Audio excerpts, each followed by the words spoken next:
Hi guys, Ronnie here. This time last year I have been preparing for my first ever road race season, and to be honest I didn't really know what to expect in terms of competition, what do I need to focus on in terms of preparation, and how the races are going to turn out, and what kind of fitness is going to be most important for each type of race.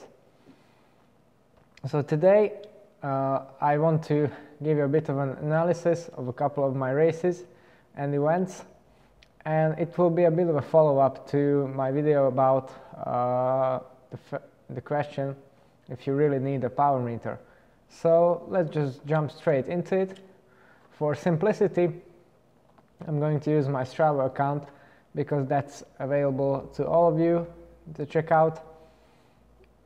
And I don't really want to delve into too many details which other kinds of software gives you, because it's not important for the sake of this comparison. So the first kind of events I was doing, these are usually in the beginning of the season where I live, even though this one was the last I've done. So this event was a completely flat time trial on the 1st of October, so that's late season, and I was getting better by this point. The thing is that most people think that the only kind of fitness you need for bike racing is FTP. Now this is the kind of event that is exactly the case.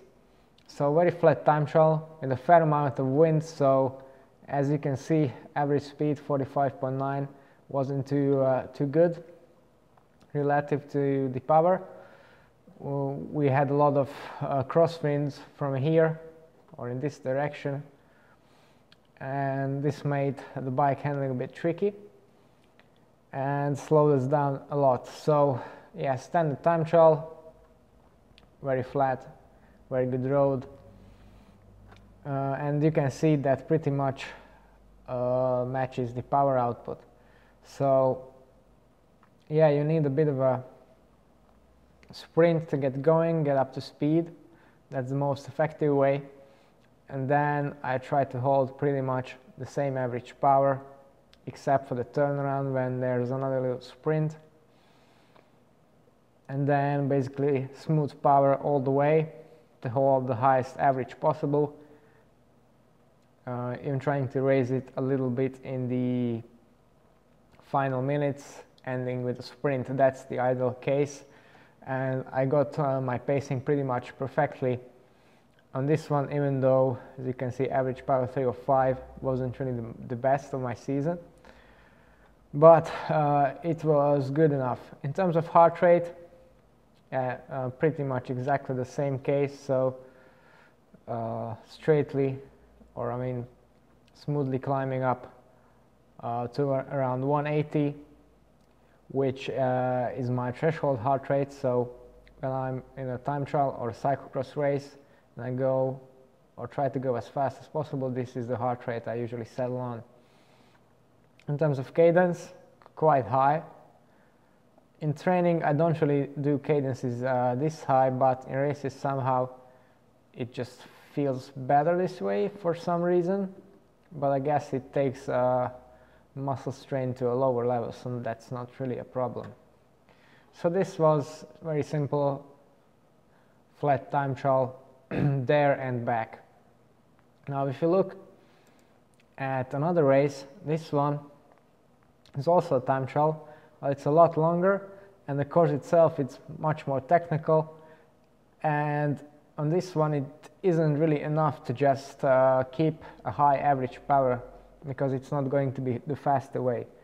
So as you can see, first kind of 11-12 kilometers quite flat, and then we hit a climb which is a very steady gradient, and it keeps getting steeper at the end. So how do you pace a time trial like this? Well, the thing is that if you don't have a lot of resistance on the flat bit, if you keep adding power here, then it's not going to make as much of a difference than if you conserve a little bit of energy and then you try to apply a bit more power, 10-20 watts more in the uphill, because that's where there's going to be more of a time difference for the same power difference. So that's exactly what I try to do. As you can see, power is not as smooth here because there were some corners and some other riders to overtake and to negotiate some traffic and so on. So in the first half of the race, until I hit the climb, I was slightly below threshold or on threshold. I tried to keep it relatively stable with some acceleration necessary because of the corners and slight gradient changes. And then as I hit the climb, again I tried to lift the tempo a little bit, and this part is actually where I have done my best 20-minute average power for the season, so it was 308 I think in this last bit. Heart rate pretty much the same as previously, and yeah, the cadence as well. I would also like to note, for people who don't believe in one-by systems, this climb was done in a 54 tooth chainring and an 1132 cassette. I'm not very fast, but I'm definitely not the slowest rider, so kind of halfway between a pro and an amateur. But despite that, I managed to keep the cadence on the climb very good. So that's just a small comment. Okay, so this was time trialing. It's quite simple. You need the high FTP, that's what you need to work on, your sustained power. But then if you go to a race, it's a lot more different and a lot more complicated than that.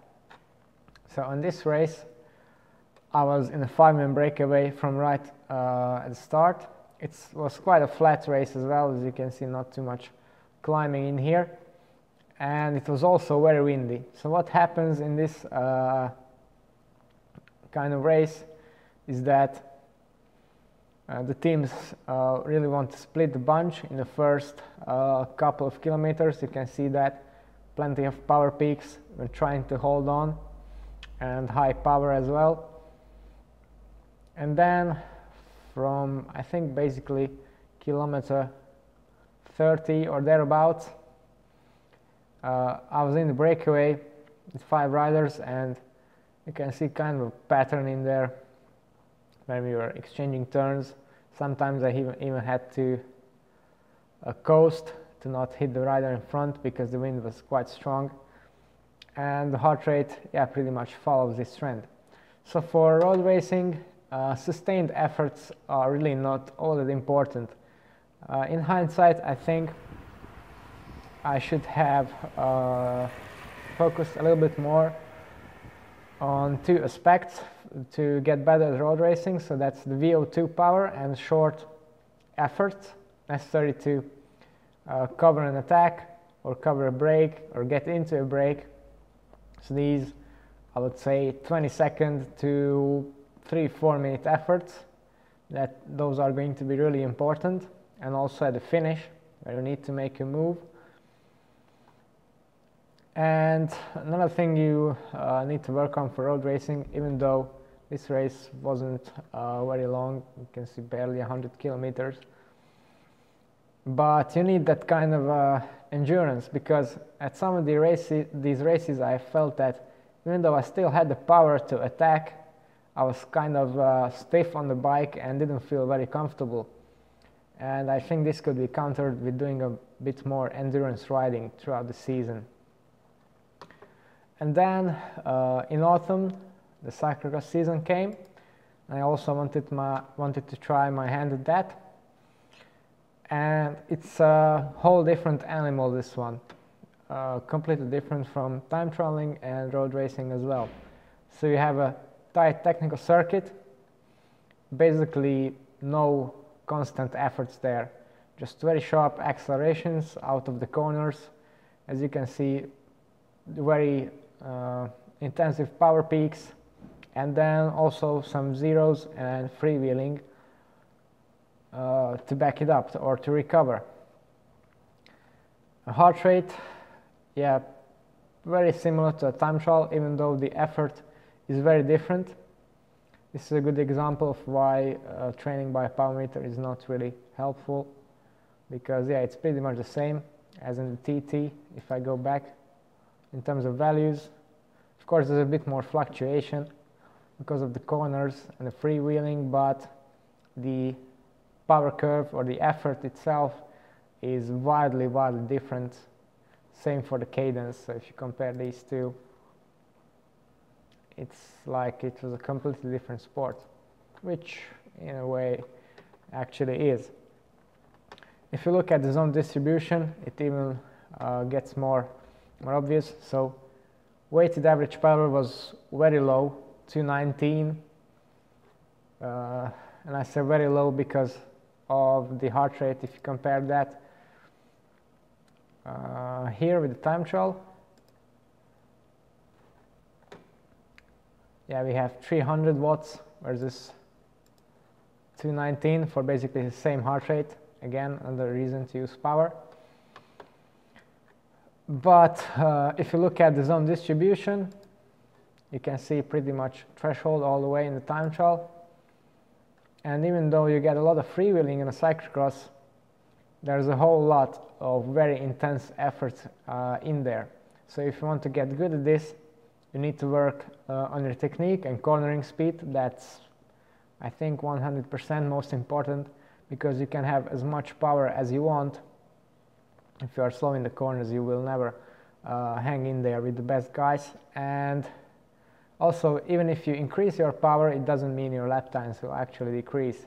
So it's a bit tricky in cyclocross, and it's much more dependent on the skill you have.